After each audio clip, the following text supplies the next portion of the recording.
What if the reason you've never felt normal has nothing to do with what's wrong with you, and everything to do with the way your mind processes the world?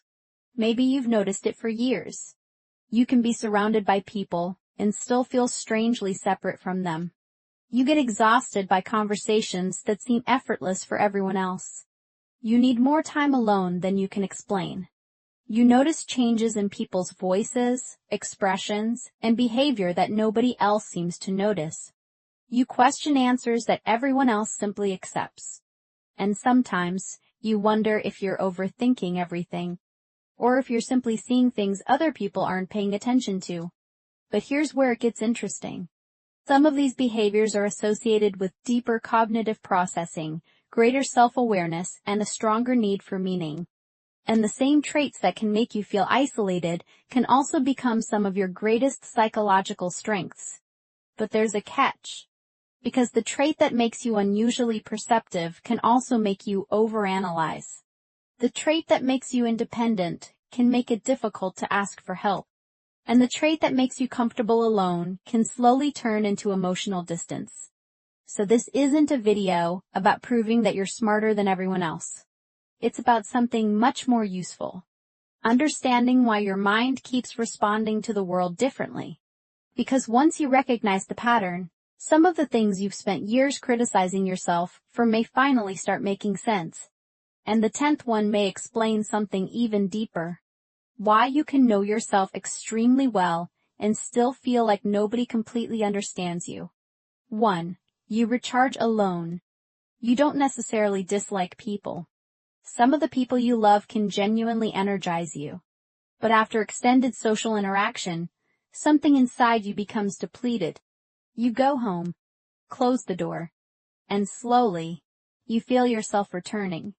Psychology has long recognized that people differ in how much stimulation they prefer and how they recover from it. For some people, solitude isn't isolation.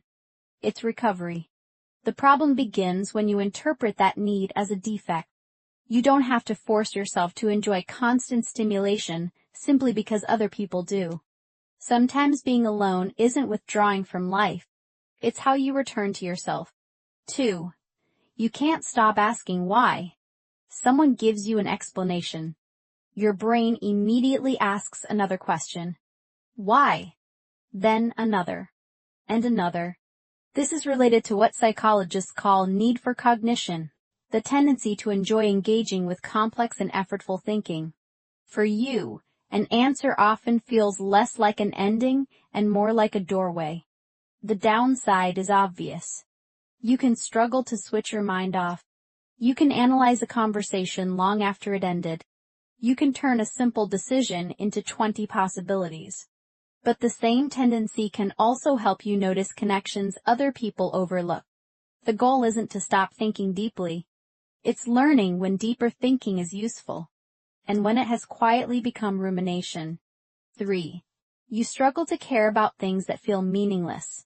There may have been moments when someone called you lazy, unmotivated, someone with potential who simply wouldn't apply themselves. But sometimes, motivation isn't about effort. It's about meaning. Research on intrinsic motivation shows that people are more engaged when an activity connects with their interests, values, and sense of purpose. You may find it extremely difficult to manufacture passion for something that feels empty to you. That doesn't automatically mean you're secretly more disciplined than everyone else. Sometimes it means your motivation is strongly tied to internal values. And that can be both a strength and a problem. Because when something matters, you can become deeply committed. When it doesn't, pressure alone may not be enough to move you. 4. You notice what people don't say. You walk into a room and notice things other people seem to miss. A change in someone's tone. A strange pause. A smile that doesn't quite reach their eyes. A mismatch between someone's words and their behavior. This can come from strong social sensitivity and pattern recognition. Your brain is constantly collecting small pieces of information and building a larger picture. But there's a catch. Being observant doesn't mean you're always right. Sometimes sensitivity helps you understand people. Sometimes it can make you read too much into things that aren't there. The real skill isn't believing every instinct. It's knowing how to observe without immediately turning observation into certainty. 5. You become quiet when everything becomes chaotic. When everyone else is reacting, you sometimes become quieter. Not because you don't care. You may actually be feeling everything very intensely. But instead of immediately expressing the emotion, you step back and process it. Psychology calls part of this distress tolerance. The ability to experience difficult emotions without being completely controlled by them. That doesn't mean you're naturally immune to pain. It means you've developed some ability to hold the emotion before deciding what to do with it. From the outside, that can look cold. But emotional control and emotional absence are not the same thing. Sometimes the quietest person in the room is carrying the most. 6. You often feel older than your age. Maybe you were drawn toward deeper conversations when you were younger. Maybe questions about identity, meaning, mortality, or purpose appeared earlier than they seemed to for the people around you. This doesn't necessarily mean you are more mature than everyone else. People develop differently. But some people naturally spend more time reflecting on their experiences and extracting meaning from them. And that can create a strange feeling. You're surrounded by people your own age, yet some of the things that occupy your mind seem to belong to another stage of life. You aren't necessarily ahead.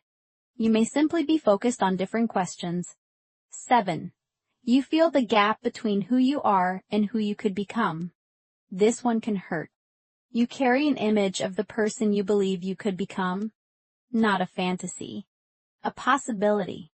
And sometimes you become painfully aware of the distance between that person and who you are today. That gap can motivate you. But it can also become a source of constant dissatisfaction. You start treating your current self like a failed version of your future self. That's where self-awareness can turn against you. Your potential is supposed to give your life direction. It isn't supposed to become evidence that your present self isn't enough. You don't have to become everything you could possibly be. You only have to keep becoming. 8. Small talk feels empty. You can participate in small talk.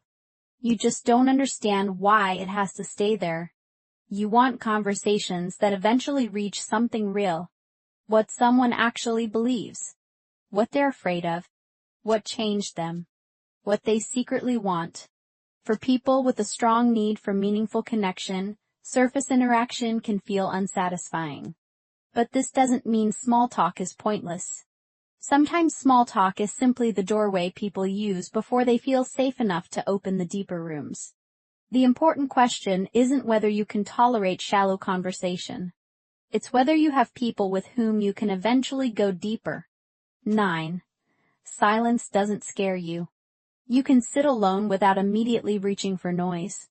No television. No music. No endless scrolling. Just your own thoughts. For some people, silence creates discomfort because it removes distractions. For you, silence may eventually become restorative. Ideas appear. Memories connect. Questions surface. You begin hearing thoughts that constant stimulation normally drowns out. But again, there is a shadow. Being comfortable alone is healthy. Using solitude to avoid intimacy is something else. The difference isn't whether you enjoy being alone. It's whether you can still let people close when you genuinely need them. 10. You rarely feel completely understood. This may be the deepest one. You can have friends, family, a relationship, a community, and still feel that some part of you remains untranslated. There is a difference between being alone and being lonely. Loneliness says, I want someone here. Existential isolation is different. It is the recognition that no one can ever completely experience the world from inside your mind. Everyone has an inner world that can only be partially shared. And the more clearly you understand your own inner world, the more noticeable that gap can become. That doesn't mean you're broken. It means you're human. So perhaps the real question isn't, why am I so different? Maybe it's, What do I need in order to live well with the way my mind actually works? Because every strength has a shadow. Solitude can become withdrawal. Deep thinking can become rumination. Sensitivity can become hypervigilance. High standards can become perfectionism.